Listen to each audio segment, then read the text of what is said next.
Hello friends, hope all of you are doing well. In today's session, we are going to discuss a very important poem by Edmund Spenser, Prothalamion. Okay, so prior to this, I have covered one more poem of Edmund Spenser, which is very important from your examination perspective, Epithalamion. In case of those viewers who have not watched that video, I kindly request you to go ahead and watch that video because both the poems are fondly related in a particular aspect, which I'll be discussing very shortly. So this is a very important poem, guys, for your examination perspective as well, and those who are preparing for some competitive exams in English. So basically, Prothalamion is a poem of 10 stanzas and 180 lines. So what I've decided is that I'll break down this poem into two videos, 5 stanzas each. So in this session, I'll be discussing only the 5 stanzas, the first 5 stanzas of the poem. And in the upcoming video, which will be coming in the next few days, I'll be discussing the remaining 5 stanzas of the poem Prothalamion by Edmund Spenser. So the major highlights of today's session will be, first of all, we'll be discussing a little bit about the backdrop of the poem Prothalamion. What does the word Prothalamion means and what does the title Prothalamion means basically? And also we'll try to understand that does this word really exist in the English dictionary or it was coined by the author or the poet Edmund Spenser himself. So without wasting any further time, let's move on to the main video. So basically, Prothalamion is a song or a poem celebrating a forthcoming wedding. So in the beginning of today's session, I've already mentioned that Prothalamion is very much connected and fondly connected with Epithalamion, a previous poem by Edmund Spenser. Epithalamion basically was a poem where he celebrated his own marriage with Elizabeth Boyle, and in this marriage also this is a poem celebrating a forthcoming wedding, not of Edmund Spenser but of someone else, which we'll know shortly.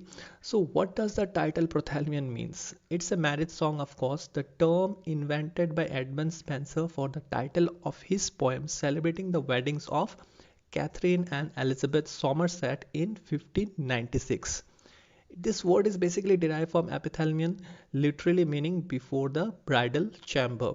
So that's why I say that this poem is very much connected to epithalamion. If you have understood epithalamion profusely and very nicely, then it will help you to figure out this poem and you can connect it in exams as well, because we see that this title in itself is derived from epithalamion and this word is coined by Edmund Spenser. All right, and epithalamion basically means before the bridal chamber.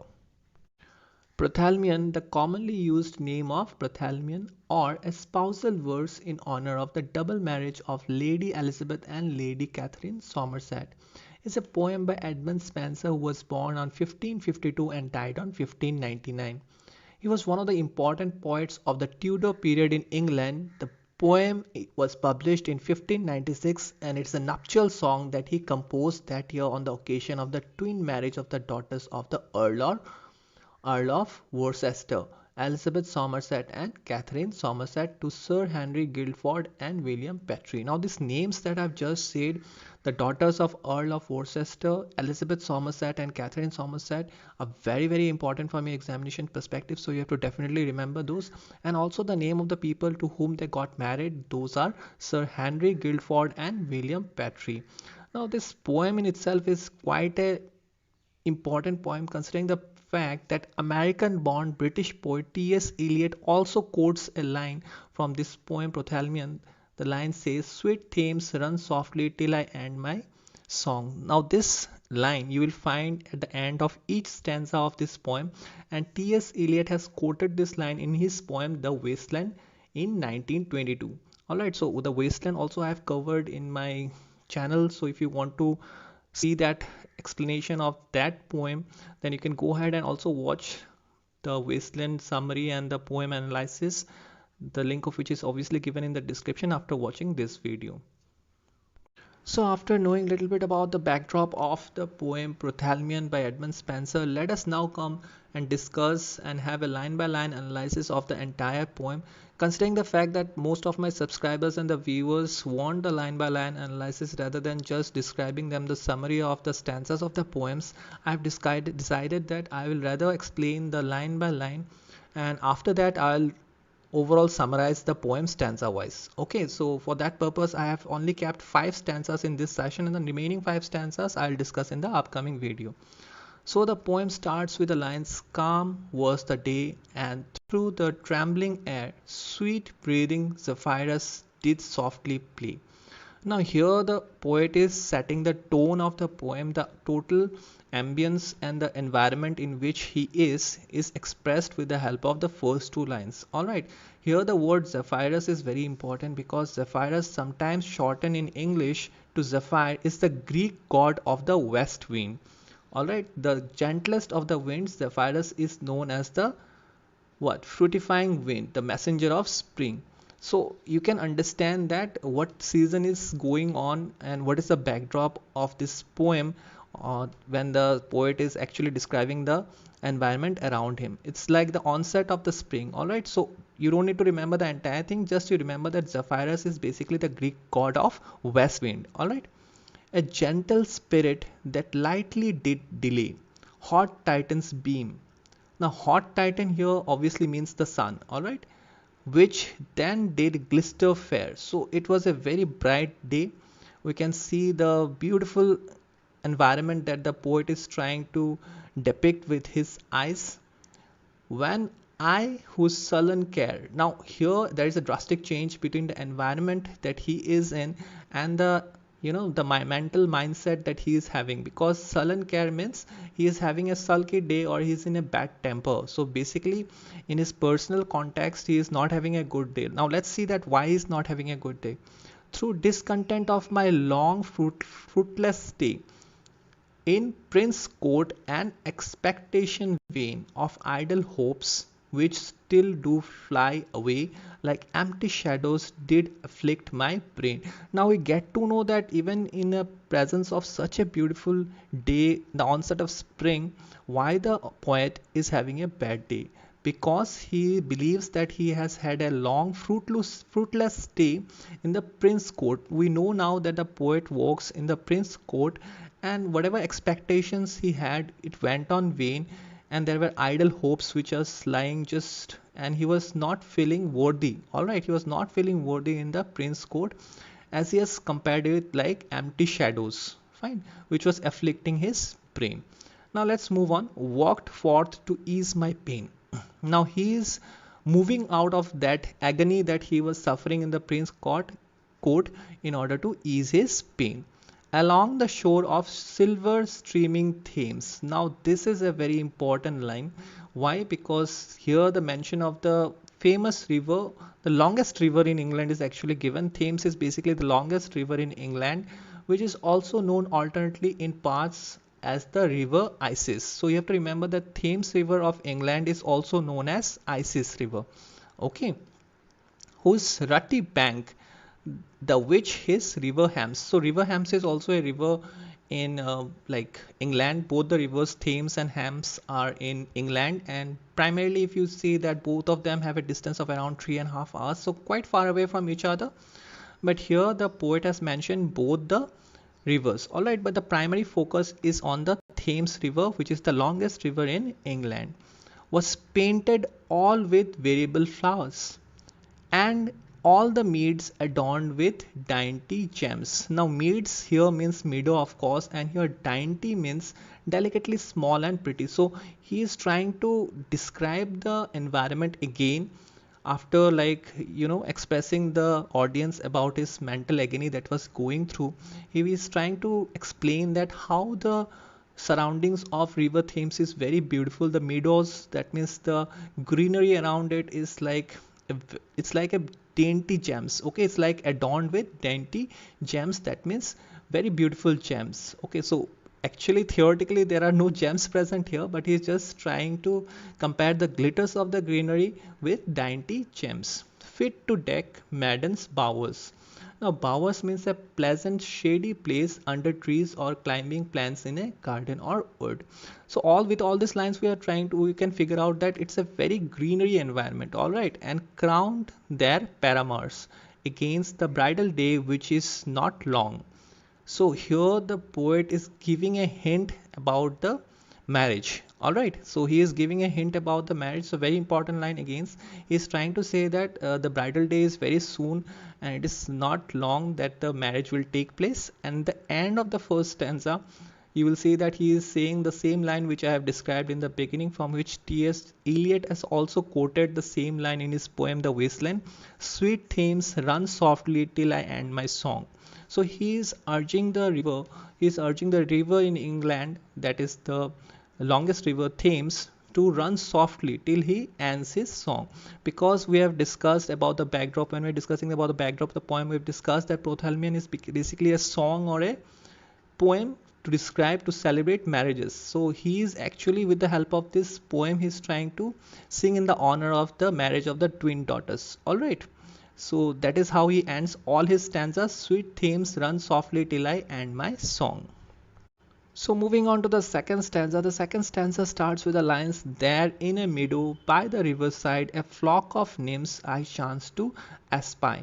Now nymphs, again, I have described this word in the previous poem Epithalamion. Basically nymphs means a mythological spirit of nature, imagined as a beautiful maiden inhabiting rivers, woods or other location, and espy means catch sight of. So here the poet Edmund Spenser got the opportunity and got the chance to see a flock of nymphs. So there were many nymphs. Okay, nymphs are considered to be a very beautiful creature, portrayed as a beautiful girl, and they are usually seen inhabiting rivers, woods or other locations. Again, you have to understand that it's a hypothetical assumption, and a hypothetical portrayal of nymphs in this poem actually describes the beauty of the meadows and the surroundings of the river Thames. They are not actually present. Okay, all lovely daughters of the flood thereby. So nymphs are basically considered to be the daughters of the river, with goodly greenish locks, all loose, united as each had been a bride. Now here he is trying to describe the nymphs. So basically the nymphs have green hairs. Okay, so greenish locks means green hairs, all loose, united as each had been a bride. So the nymphs are so beautiful mystical creatures and mythological figures that each one of them look like a bride. We know that a girl looks most beautiful on his wedding day, and on that day they are called as brides. So nymphs are actually looking so beautiful. Actually they look beautiful all the time.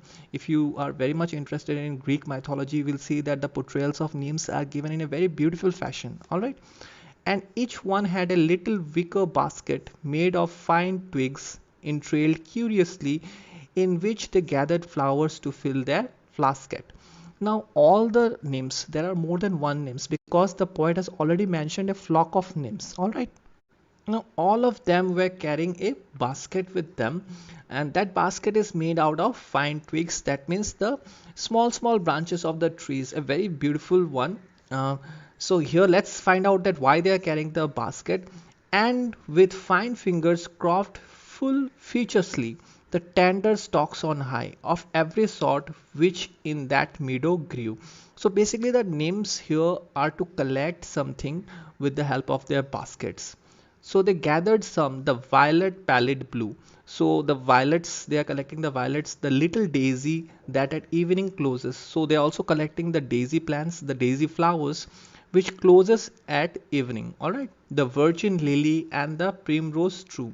So also the lilies, they are collecting the lilies, the primrose, with store of vermeil roses. So obviously roses are there, because we know that roses are considered to be a very important element of romanticism, to deck their bridegroom's poises. So all these flowers are being collected by the nymphs to, you know, to decorate the bridegroom's poises against the bridal day, which was not long. Again here the poet is giving about the hint of the upcoming marriage of the twin daughters. Fine.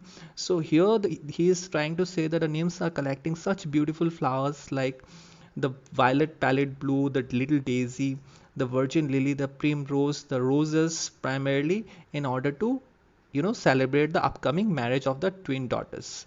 All right, the twin marriage, actually not the twin daughters, the twin marriage of the two girls, Catherine and Elizabeth.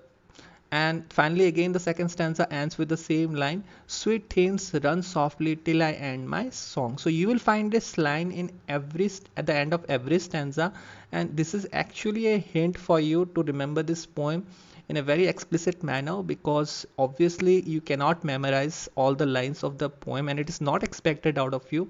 All you need to do is remember a particular segment which connects you to a particular poem, because there are so many in your MEG one syllabus British poetry. So coming to the third stanza, it starts with lines like, "With that I saw two swans of goodly hue." Now goodly means considerable in size or quantity, and hue means a color or shade. "Come softly swimming down along the lee." Now the lee word means the sheltered side of something, the side away from wind. Alright. "Two fairer birds I yet did never see." Now the two swans, you will see that the upcoming two stanzas, he is trying to explain the beauty of these two swans. Okay, so very important, again a very important turn after encountering the nymphs. The poet now is like has changed his vision to the swans. Okay, the swans are so beautiful and fascinating. In real life also we have seen that swans are actually very beautiful, and they are such beautiful creatures. All right. "Two fairer birds I yet did never see, the snow which doth the top of Pindus strew." All right, so this again two important words, I like to explain it to you. Pindus, the word Pindus, it is actually a mountainous range, okay, located in northern Greece and southern Albania. It's also known as the spine of Greece. So all you need to remember here, that here the poet is trying to compare the swans with Pindus. All right, Pindus is nothing but a mountainous range. You can just remember that it's a mountainous range located in northern Greece. If you want to move it further, you can also remember that it's also present in the southern Albania. It's known as the spine of Greece. And dot means obviously it's a form of do. All right, which you all know. "Did never witters shoe." Okay, shoe is again the old fashioned spelling of show. So here the poet is trying to say that he has never seen such beautiful swans in his entire life, nor Jove himself, when he a swan would be, for love of Leda, whiter did appear, yet Leda was, they say, as white as he, yet not so white as this, nor nothing near, so purely white they were. So in these 4-5 lines, the poet Edmund Spenser is trying to depict and explain Greek mythology in a very beautiful fashion. So here the two words that is actually worth noticing is Jove and Leda. So both of them were in love, and basically Jove, in order to express his love and in order to court Leda, he turned himself into a swan. Okay. So basically in some interpretation you will also see that Jove was none other than Zeus. We know that Zeus is a god of thunder, is actually the god of all gods. Alright. So many other interpretations are there. You can just remember Jove and Leda, that what Jove did in for this love of Leda is that he converted himself to swan in order to court Leda. So here the poet is trying to say that even the the whiteness of that swan is nothing in compared to what the beauty he is encountering as for now. All right, the two swans that he is seeing as for now is far more superior than the whiteness or the elegance of Jove in itself when he converted himself to swan in order to court Leda. Also it is compared to Leda as well, because Leda in itself was white, very much white as like Jove. So basically you have to understand here is that the poet is comparing the two swans with the Greek mythology of Jove and Leda, where Jove basically converted himself into a swan in order to court Leda. "That even the gentle stream the which them bare seemed foul to them, and bade his billows spare to wet their silken feathers, lest they might soil their fair plumes with water not so fair." So here the word billows means waves, specially. Okay, the waves of the river or a sea, basically a great wave or surge of water. So in these 4 lines, what the poet is trying to say, that the swans were so beautiful and so elegant and so much out of the world, that it seems like when they're moving in water, even the water is like can has a possibility there is a possibility that even the water can spoil the beauty of the swan. So that is what being said. You see that here the line, that to wet their silken feathers least they might. So the what, obviously they are moving in the water, so obviously the feathers will get wet, and the poet is having a concern regarding that even the water has a slightest possibility of ruining the beauty of the beautiful swans here. All right. So let's move on. And mar their beauties bright. Mar means what? Impair the quality or appearance of, or spoil. So that's what I said in the last four lines, that there is a slightest possibility that the river water can spoil the beauties of the beautiful swan that shone as heaven's light. So here the beauty of the swan is compared with the heaven's light. So you can understand how much the poet is fascinated by looking at the two swans. All right, so he is comparing the beauty and the brightness of the two swans with the heaven's light against their bridal day, which was not long. Again, the last two lines you will see there is a repetition in all the stanzas. Here again the poet is giving the hint of the important marriage day which is upcoming, and ending the stanza with the same line, sweet themes run softly till I end my song. So he is still singing in the celebration of the upcoming marriage, the twin marriage, and he is requesting the Thames River, which is also happens to be the longest river of England, to run very softly so that the sound doesn't disturb him in the, in the celebrating song till he ends his song. All right. So the fourth stanza starts with the lines, "Aft soon the nymphs, which now had flowers their fill, ran all in haste to see that silver brood." Now, "eftsoon" is a word which means soon after or once again. Now, here, after the third stanza, where the poet was fascinated by the beauty of the swan, the vision is slightly shifted from the poet to the nymphs. All right, the nymphs were busy collecting flowers for the bridal day, of course. Now, all of them got aware about the two swans, and what all they did, they have already done collecting all the flowers, and they all ran in haste in order to catch a glimpse of the silver brood. Now, brood means a family of birds. Here we can see that only two swans are there, as they come floating on a crystal flood, whom when they saw, they stood amazed still. Now we can see that the water of the river is considered as crystal flood. So the swans are coming in the river, alongside the river, swimming the river in a very still fashion, and when the nymphs saw the swan, they were totally fascinated and amazed, okay, by looking at the swans. Their wondering eyes to fail them seemed they never saw a sight so fair. So we already know that the nymphs are mystical creatures and they're aware of all the beautiful elements of the nature. But when they saw the swans, they have never seen a sight so fair. They have never seen such a beautiful thing before, or fowl so lovely that they sure did deem them heavenly born, or to be that of same pair. So what the nymphs were thinking is that these two swans are of heavenly born. Heaven has given birth to these two swans who were swimming along the crystal flood. All right, which through the sky drove Venus' silver team. Now we know that again there is element of mythology here. In Greek mythology, we know that the this one Greek god Venus has been driven by a chariot of swans. Okay, so the nymphs are comparing these two swans with the swans who drives the chariot of the Venus. Alright, for sure they did not seem to be bigot of any earthly seed. Now, in any ways, the nymphs were, unable to convince themselves that these are of earthly. Okay, they are thinking that these are heavenly. All right, the two swans which are moving along the river are heavenly born, but rather angels are of angels breed. Now the second comparison that the nymphs are doing of the swans is that they are comparing the swans with angels, or if not angels, they are of angels breed. That means the offsprings of the angels.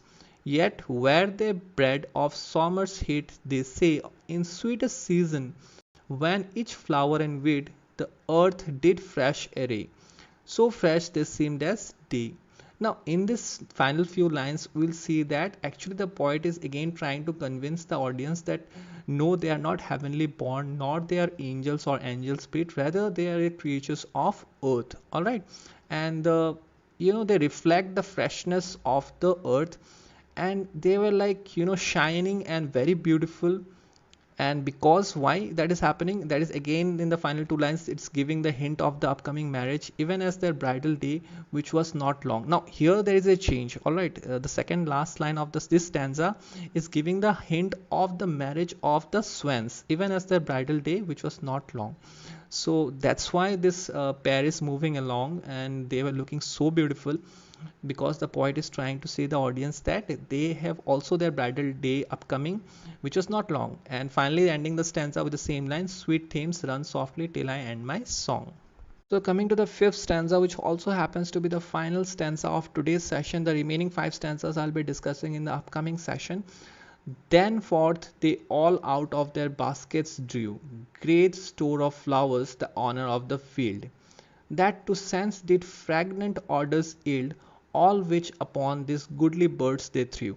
Now the nymphs were totally fascinated at the, you know, at the sight of the swans. Two swans were so much excited that whatever flowers they have collected in their baskets for the wedding day, in order to decorate the, entire marriage, they were throwing on the swans. And because in order to decorate the river, all right, because we have also seen in the previous stanza that the swans also have their bridal day upcoming.